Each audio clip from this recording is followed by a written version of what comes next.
Conference record has joined the conference. Good afternoon, everyone. Thank you so much for joining us for this session of the K-12 Blackboard Innovative Teaching Series. Before I get going here, if everyone could give me a quick green check to let me know if you could hear me okay.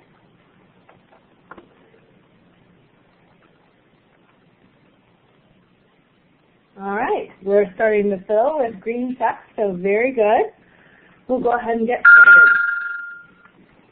Thank you for joining us for this session of the K-12 Blackboard Innovative Teaching Series. The series is designed to help K-12 educators reimagine education with Blackboard teaching and learning solutions.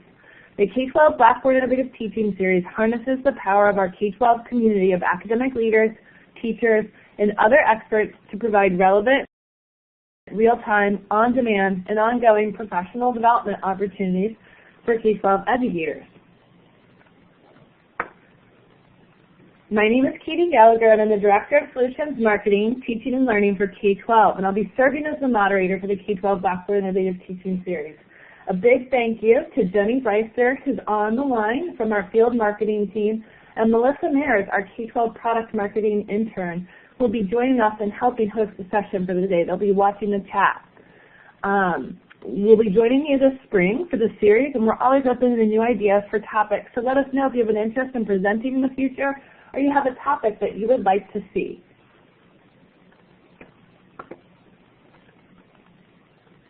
Each webinar in this series is recorded. You can search for the K-12 Blackboard Innovative Teaching Series playlist on the Blackboard TV YouTube channel, or you can go to tinyurl.com/bitsK12. You'll receive the recording and the presentation slides within a week after each webinar by email, and you'll also receive an invitation to participate in an online professional learning community designed to augment this series and create an avenue for ongoing collaboration and dialogue. So please accept this invitation and participate in the new online PLC. As you can see, we're nearing the end of the spring series. We've got 4 more sessions to go, but they're exciting PD sessions, and we're excited to bring them to you over the next couple weeks. Join us again on Monday for Breaking the Mold, Blended Professional Development with Blackboard Learn with Jason Byler from Metro Nashville Public Schools. You can always go to bb.blackboard.com/K12bits to register for his session or any session in the series. Oops, I went one too far, sorry. So be sure to download the Blackboard K-12 Live app if you haven't already. All the sessions in the series are fed to that app.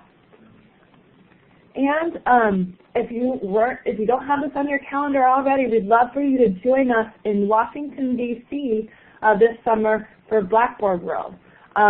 It's July 21st to the 23rd, and we're really excited. We're going to bring the pioneers of flipped classroom there for our K-12 keynote. Oops, I keep clicking too far on the slides. We're super excited to have Misty Cobb with us from our Solutions Engineering team. Dr. Cobb will take us through methods for encouraging academic honesty. As educators, we have the wonderful opportunity to help students attain knowledge and develop skills and strong character as a result of hard work that is found at the core of valuable education. As such, academic honesty is a critical component of teaching and learning. In this session, participants will learn about countermeasures for improving academic honesty, pros and cons for each countermeasure, and tips for implementing the countermeasures and the evidence that demonstrates that those countermeasures work. Misty Cobb is a Solutions Engineering Manager at Blackboard K-12. She is the Teaching and Learning Team Lead and has worked at Blackboard for 3 years. Prior to joining Blackboard, Misty served as the Director of E-Learning and an Instructional Designer at a regional university in Alabama. Before moving to higher education, she taught grades 9 through 12 business marketing education for 4 years in Alabama. She holds 2 degrees from Jacksonville State University, or BS and MBA, and an EDD in Higher Education Administration from the University of Alabama. Her doctoral research focused on transformational learning experiences of higher education faculty via formal professional development provided by a technology vendor. Misty's other professional experiences include educational technology, enterprise technology implementation, consulting, project management, course and curriculum design, and assessment. Misty and her husband have 3 children, Nathan, who's 6, and girl-boy twins, Cherith and Jonas, who are 2, and she resides with her family in Heflin, Alabama. Misty is just as impressive as she sounds. I'm still laughing that I couldn't even pronounce the topic of your doctoral presentation, Misty. No worries at all. We're pleased to have you with us today, so thank you for joining us. Absolutely, it's my pleasure. I do apologize. I am certain that I sound more nasally than I usually would with my southern accent, but I am overcoming a bout of pharyngitis, so I appreciate you guys struggling with me this morning or afternoon, depending on where you are. So I am grateful for the opportunity to be able to share with you guys this morning basically what is the result of just a literature review for methods that we can employ as educators to encourage academic honesty in our classrooms. So with that said, the goal of our time together this morning is really just to explain the context and problem of cheating, to define that a bit, explain any nuances that you all may see, or certainly invite you to share your opinions with the differences between academic honesty and cheating. And then I'd like to just share briefly perceptions of cheating or academic honesty, really in the classroom in general, but it's certainly applicable to blended and virtual classes. And then I would just like to share with you the results, again, of a literature review where we can bucket different practices. I can then share with you about Blackboard features and building blocks and other tools that you guys can employ to minimize academic dishonesty in your classrooms. So let's get started with just a bit of a definition. So, and I would certainly invite you all to come off mute or to type into the chat, but there is a particular study that I looked at. There were quite a few, but there was one in particular that I thought was quite interesting, whereby some 2,300 9th through 12th graders were asked to answer questions about cheating. And there were some common definitions that I pulled out that you can see here on the screen of what students are thinking of or how they are defining the problem of cheating. And it typically has more to do with their performance on a test. And we're going to talk more today, of course, than just about cheating on a test and more of the overarching concept of academic dishonesty. But I would be interested to hear from you guys, again, either just speaking out or typing in the chat. How many students, you can see my question mark over on the right-hand side of the screen, what number or percentage of students of 23,000 do you think admit to cheating one or more times on a test at school?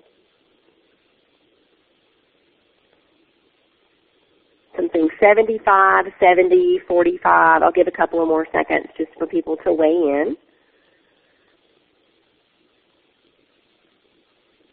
And again, this is just those who admit to have engaged in an act of cheating as defined by the bullet points on the screen. So let's go ahead and see what that number was. It was 54. Many of you were quite close.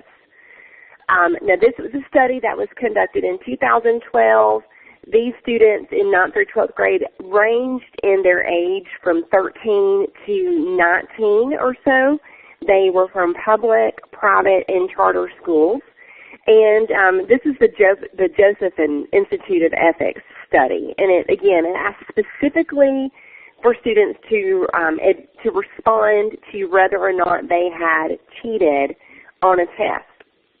Now, 74%, which I did not capture here, admitted to cheating on homework. So their practices with regards to when they're willing to go to the extent of cheating differs between tests and homework. And so the number increased some 20% when they moved into homework. Then there are a host of other studies. There were many that I could have put here, but these were a few of my favorites that I added to the screen. And you can see, depending on the time of when a study was done and then the context of studies, of course, changed, you have cheating specifically with activity on a test ranging anywhere from 20 to 84%. And I included McCabe on there. Two of his studies are on here twice. And I just have a lot of respect for the work that McCabe has done. He has devoted so many years of his life to doing research around academic honesty and cheating. So we'll, of course, share this deck with you, and at the end I have all of my resources where you can go and do more reading yourself if you're interested. So I've talked about this for years when I've been working with educators, and I would like to know before I tell about this, just by, let me clear the check marks, just by an indicator of green check marks or red X's, do any of you know anything about the Shadow Scholar?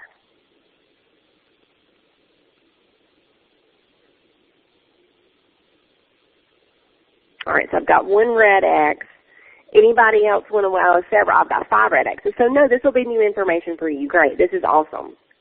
So a couple of years back, and again, I've got the information that I can share here where you can go and learn more.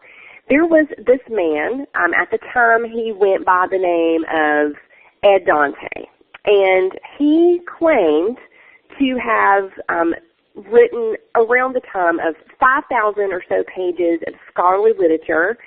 Most of those he claimed that he wrote on very tight deadlines. He would do writing for students who were seeking to complete their bachelor's degrees, but he also did writing for master's and even doctoral level work. He claimed to have been paid to complete online courses, to take online exams, to participate in online discussion forums, and just to do general other collaborative types of activity. And most of his work, he claims, was done at the higher education level.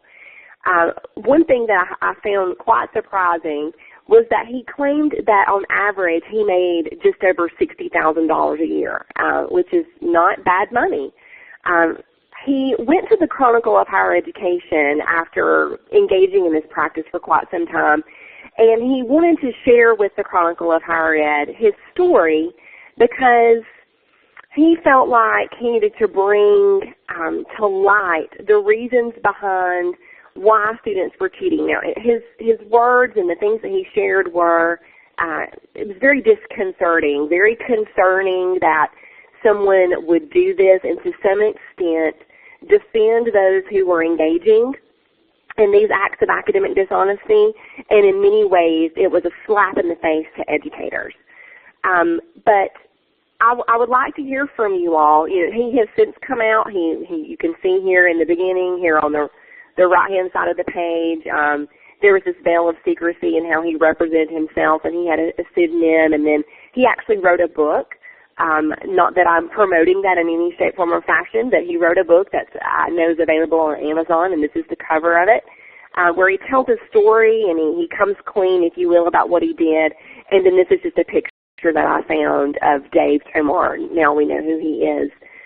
But what are your feelings, just based on what I shared with you?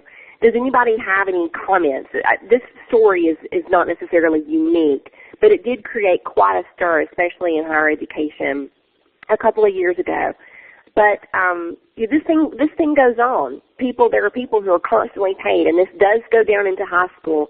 I read articles this last week where there were students who were paying $3,000. I don't know where they come up with that kind of money, but that was a dollar amount that a student in New York State claimed that he was being paid to write high-stakes papers like college admission exams, and there was one student who was even arrested for forging documents so that he could take the ACT or the SAT test for others.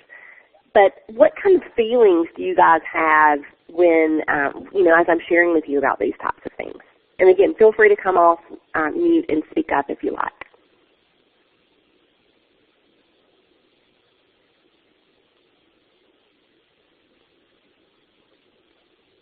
I agree with you, Sherry. It's hard, and I remember just being quite angry when I first read about what Dave Tomar was doing, and just angry because in many ways he blamed educators for students' motivations to cheat.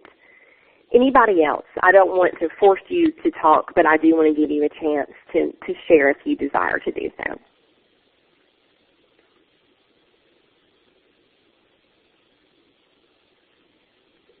All right. I won't belabor the point. I'll go ahead and move on and just begin to share with you about the results of the literature review that I did. But I would encourage you, if you care to should just Google the Shadow Scholar and maybe read the original article that was printed in the Chronicle some time back, and maybe give a scan to the inside cover of the book that Dave Tomar has written. With that said, the literature, if you go out in UCommon, and I'm looking at databases that I had access to as part of my doctoral research, so some of those are not openly available without subscriptions, but a lot of the literature is generally available just through a Google Scholar search. And in looking, there's not a lot of literature, not in comparison to what you find in higher ed. There's not as much that is K-12 specific, but in reading many, many articles and then just selecting the ones that I wanted to share with you guys today, I don't see a lot of difference in student motivation behind what causes students to engage in academic dishonesty, and there really isn't much difference in the countermeasures that we can take to improve academic honesty in our classrooms. So I bucketed those primarily into the buckets that you see here, being honor codes or codes of conduct, those words being somewhat interchangeable, the things that we can do with regards to the way that we design our classes and our assessments, proctoring, and those can be broken out into both human proctoring and then webcam or web-based invigilation, and then different features that are available within Blackboard, but also within most learning management systems or other types of tools that you may be using to conduct both formative and summative assessments. So let's dive into that just a bit. So I am just in love with the idea of an honor code, and the literature has a good bit to say about it. And again, you see McCabe's name. He's done quite a bit of research around honor codes. We can talk about pros and cons again if you guys would like to speak up, and I would love to hear from you what you think pros and cons might be of this. But there's great evidence that the use of of honor codes and codes of conduct work. So McCabe and Maston and others and Burns did different types of research whereby they found that when a student has to interact in some way with an honor code or a code of conduct, they are less likely to cheat. And when you take that interaction, and we can discuss what that might look like, when you take that interaction, you combine it with another measure, academic honesty increases or the propensity to cheat decreases. Another thing that I think falls into the bucket of just honor codes and codes of conduct is students are seeking the presence of what the literature refers to as a moral anchor. So they're looking for a teacher to actually engage with them in a conversation about their own beliefs around cheating. And I don't know how many of us do that. When I was actively in the classroom in K-12 and then when I was more so supporting university and college faculty, I would encourage them to, if they had the liberty to do so within the rules of their school district or of their academic college at a university level, to add their own ethical statement, if they were willing to do that, in the course syllabus, or to put their own statement of ethics in as an addendum or something in the instructions for a test, because students are looking for you to tell them that it's wrong. And it's, Katie mentioned that I have small children, and I have to remind them on a regular basis of what is right and what is wrong, and define that for them very clearly, because I cannot take for granted or I cannot assume that they understand just by my position as a parent or our positions as educators what we deem cheating to be, because we already know that students have their own definition of what cheating is, and they may think that it means something different, whether it's a test or it's a homework or it's essays or something else. So I'll pause because, again, I would really love to hear from you guys on whether or not you have the liberty to include your own honor code. I imagine every district or school system has an academic honesty statement, or the opposite of that in some kind of statement of retribution or punishment for whereby a student may experience some type of discipline if they participate in cheating. But let me pause because, again, I want to hear from you all.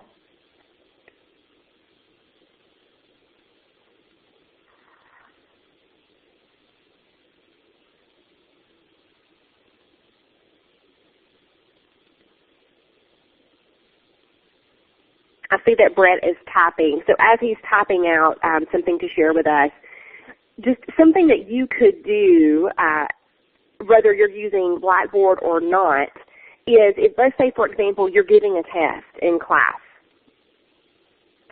You could, before you're, I don't know how you would design an in-class paper test, but when I was doing pencil and paper testing, I might have a cover sheet for the exam in the way that when we were in college, we might have a blue book and we had to break the seal on the blue book, and we would only be permitted to do that after the professor or teacher had given instructions.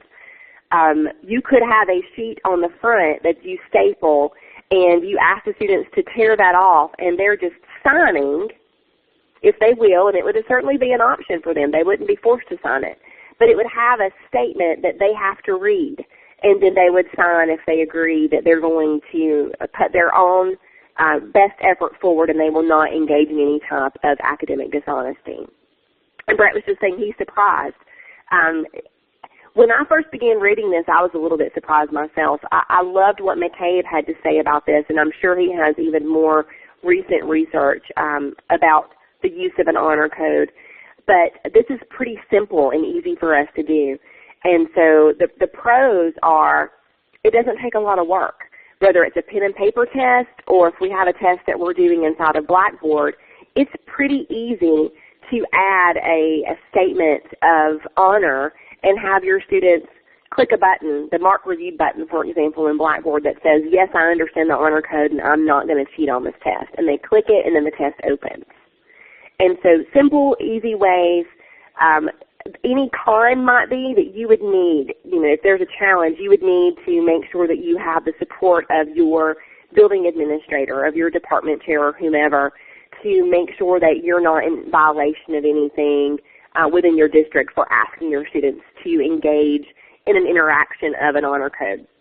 I would imagine there would not be anything that would prevent you from being able just to state your own beliefs about what cheating is and how you have higher expectations of your students. So you serving as a moral anchor, that should be pretty easy for you to do.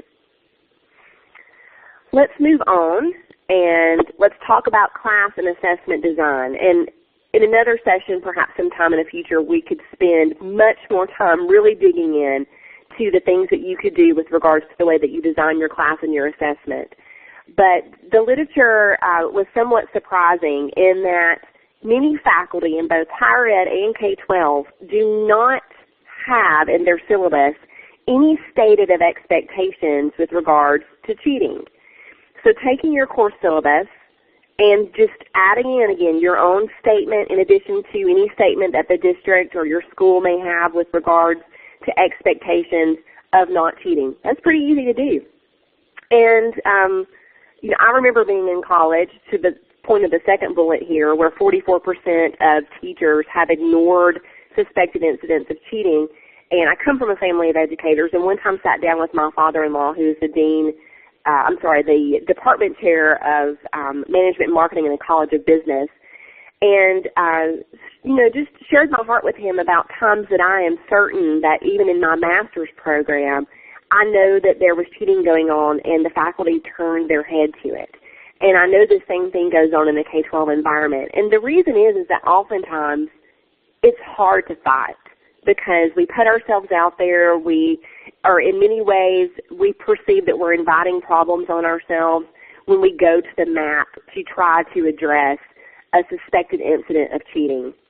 But if our students see us turning our heads to that one, then I think we're setting ourselves up for more failure in the future. So just thinking carefully about the way that you design your assessments. Can you include a statement in your test? Can you rethink the way that you're doing your assessments? Can you do more formative assessments and help students to realize that they are, in essence, cheating themselves when they are engaging in academic dishonesty, and then rethink the way that we're designing our high-stakes assessments? Can we move away from, I shouldn't say move away from, can we be more varied in the way that we're assessing our students? In addition to, there is certainly always a time and a place for multiple choice types of exams. And I've taken some really good ones so that you can have a really well done well-designed multiple choice, true-false matching type of test, but can we vary our type of assessment to make sure that we're really doing authentic forms of assessment, and can we work with one another to make sure that we're doing assessments that are just the nature of the assessment itself is going to make it much more difficult for students to engage in academic dishonesty. And again, you guys speak up if you've got something to say. By all means, I want to definitely hear from you. Now, the issue of proctoring, this is a pretty interesting one, and more so when we get to the web-based, which we'll talk about next. But I think human proctoring, the actual human intervention of having a high-stakes exam, even at the class level, there's all kinds of evidence. And I've only got one study cited here, but there's research after research that shows that when you have cheating taking place, if you will introduce a proctor, you're going to minimize cheating. Now that's going to, in this particular study that I've cited, it's sort of a no-brainer for online exams. You put a proctor in the room, and the cheating is going to decline. But it's also going to decline, when you're proctoring your own exams in your physical classroom. You're taking means to get up and move about the room. You may have even times when you have students who are saddling themselves with part of the academic honesty. That's a lot of what McCabe's work centered on as well, was making the students be responsible for the enforcement of academic honesty. When I was in the classroom in grades 9 through 12, I took a lot of very non-conventional approaches, and I ran my classroom like a business where we had a CEO and a CFO, and students had a lot of responsibilities in leading the day-to-day classroom. Again, I had older kids, so it was a different ball game for me, but we had business dress requirements. And so if I were to go back to the classroom today, and if I had an issue where I knew cheating was a problem, I might ask my chief executive officer to test with me in a different kind of testing scenario, and that person may address the class beforehand about cheating, and they may participate in some kind of proctoring on a low stakes or formative type of assessment. The literature gets really interesting and exciting when you begin to look at web-based invigilation is the terminology that you often find inside the literature, and there are tons of tools out there. The research overwhelmingly says that in a virtual school kind of environment, or if you have students who are homebound, or if your district or school system has some type of program whereby homeschool students are being engaged, or if you're just doing your testing online for whatever reason, and it's high stakes and you want to use some type of web-based proctoring, the cheating really minimizes. Now, there's some interesting study that says while cheating decreases, student performance on these tests can also decrease. So the overall grades can go down. And there were a couple of studies where they were looking, well, are the grades declining on these tests because students were cheating before and now they really don't know the content, and that's being evidenced in their grades? But what they found was that that wasn't really the case. Again, no specific tool am I mentioning, but students were saying that the very experience of having a webcam that was watching them, that they knew there was some kind of algorithm whereby their movements were being tracked or monitored, and if they scratched their nose, their test would be flagged for review because perhaps they were cheating, or when students had to have their thumbs scanned, or any kind of even a web-based human proctor, that their anxiety levels just went through the roof. And many students already have documented test anxiety, and so you couple that with then having some other form of invigilation where a student is being monitored, and there were some evidences of students not doing as well when this kind of invigilation was used. Not, again, that it shouldn't be used. There's certainly a place for it in high-stakes exams, but I just thought that was interesting to point out to you all. Now, as we're moving into features within Blackboard itself, there are tons of things here, you guys, that you can be using in addition to the countermeasures that I've already mentioned. And the research, again, shows that when you pair these things up, say, for example, an honor code with restricting location of a test. So that is the bullet that you see here on the screen. What that means within Learn is that you have the ability to define by IP range where a student must physically be in a school building, for example, to take a test. So a student wouldn't be able to slip out of the classroom or stay home sick that day and somehow slip in without you knowing and complete a test because they'll have to come in through a certain IP range.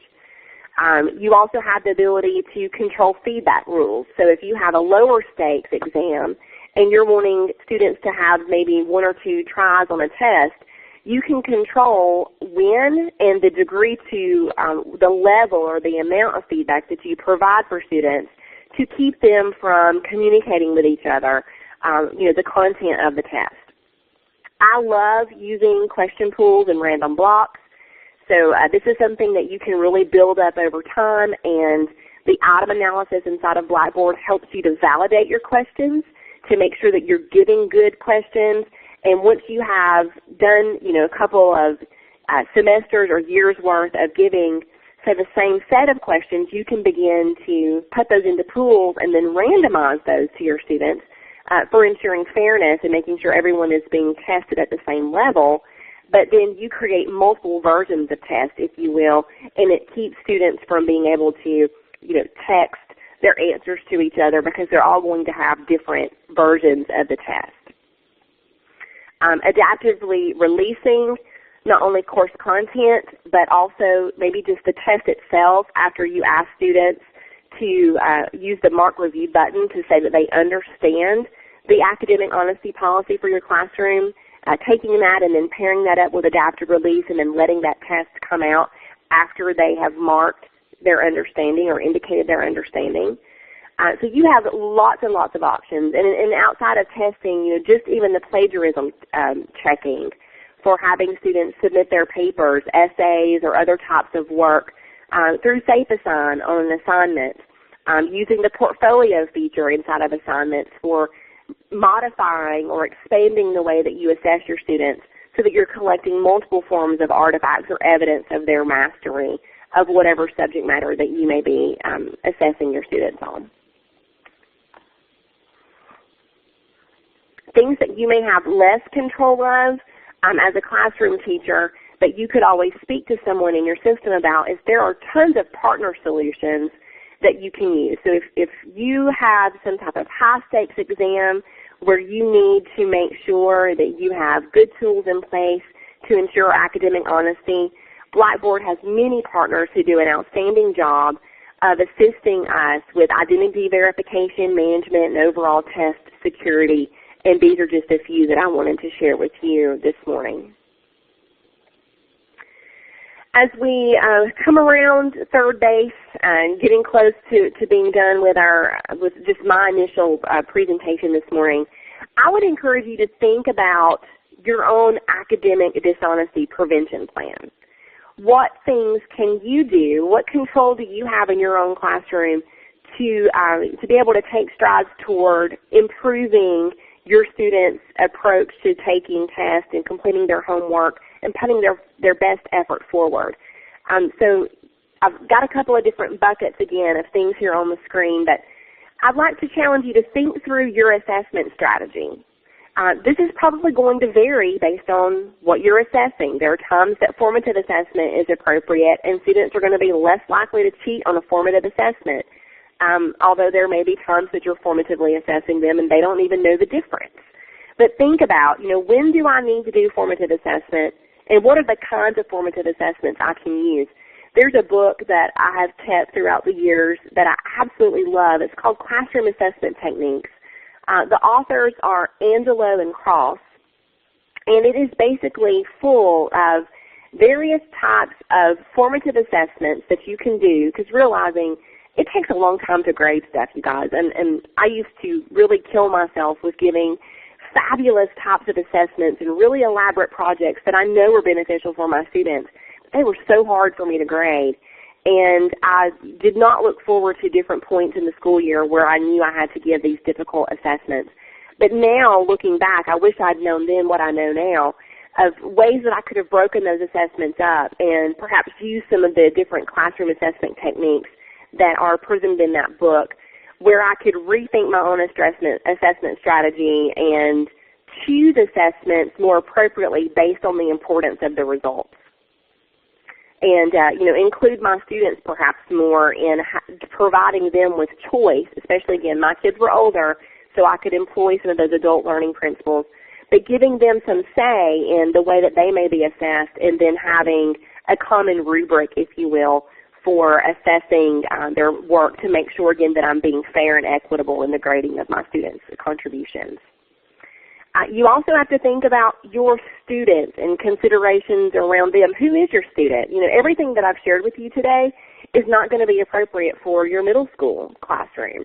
And then getting on into elementary and thinking about, my 6-year-old and his kindergarten experience, I would hope that he hasn't been tempted with cheating in kindergarten, but yet it's important for me to even have those kinds of conversations with him and look at the ways that his abilities and his mastery is being assessed, and then making adjustments for our students wherever they are, grade level and as well as their ability level and then the subject level.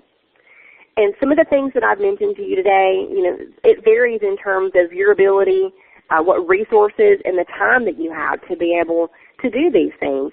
Redesigning your class, thinking about a different type of design, and designing your classroom more towards thinking about ways that you may be enabling cheating, that's going to be more resource and time intensive. But just, trying out the use of an academic honesty statement or an honor code on a test, that's less so. So you can find different ways that you can ease in based on the resources that you have available to you and then the time that you have to devote to this. You also have to think about your technological skill set and that of your students. You certainly don't want to create barriers for yourself or for any of your peers that you may be supporting, and you certainly don't want to create barriers for your students or your parents. So making sure that as you're employing different tools or different strategies, that you're considering everyone's technological skill set. And then finally, we have to be mindful of supporting any policies that we may define and any that may already exist. So speaking with your department chair and your colleagues about ideas that you may have gained today and what might be appropriate for you to employ moving forward. Thinking about ways that you can build on existing policies or ways that you can be empowered to have a little bit more control in your own classroom. Any thoughts or any comments about steps that you could take in coming up with your own academic dishonesty prevention plan? Anything that you guys would like to share with me or the group?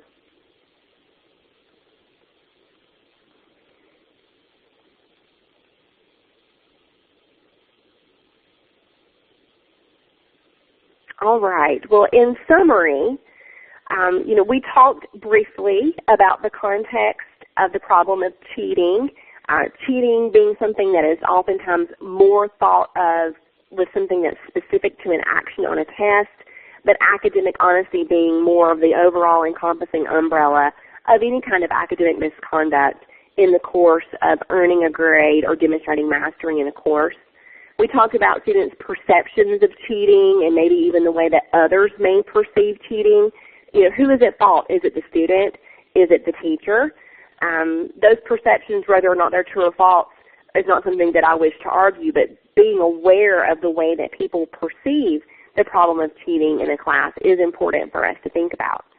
I talked with you about some different practices, those that have been identified in the literature, Blackboard tools that you can use in your classrooms, and then my challenge to you would be choose something, at least one thing that I've shared with you today, whether it's a technological approach or something that's less technological, but choose one thing and try it in your class and see what kind of feedback you can get from your students and if you note any changes in student performance in your classroom.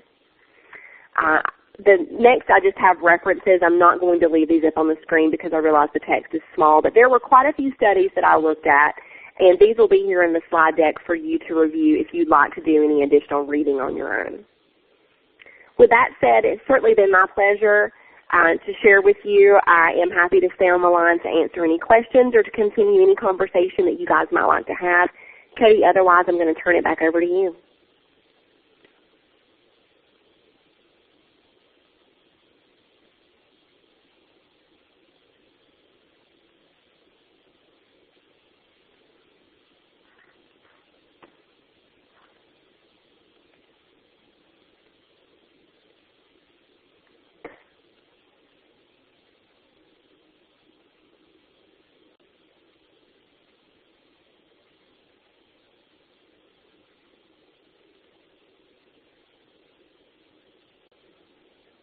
Katie or Jenny, do you guys have any final remarks?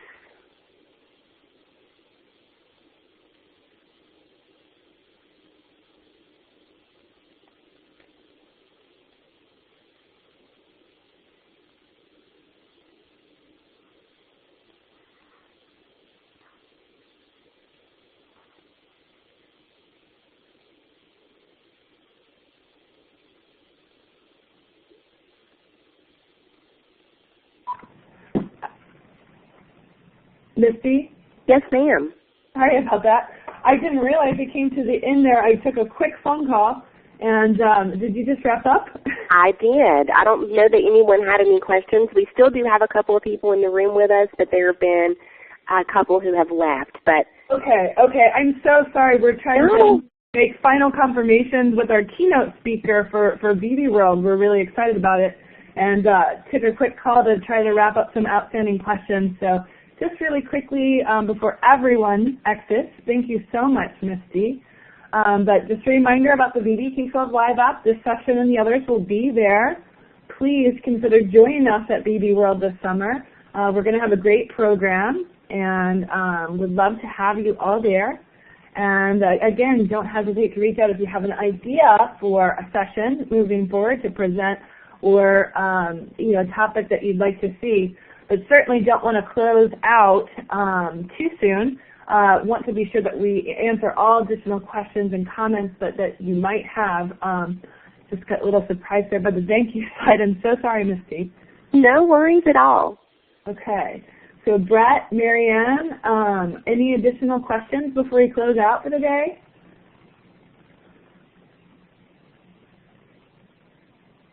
Okay, not from Brett. All right. Yeah, thank you so much. This was great. All right. I wish you all a wonderful weekend. All right. Thank you so much. Thank you. My pleasure.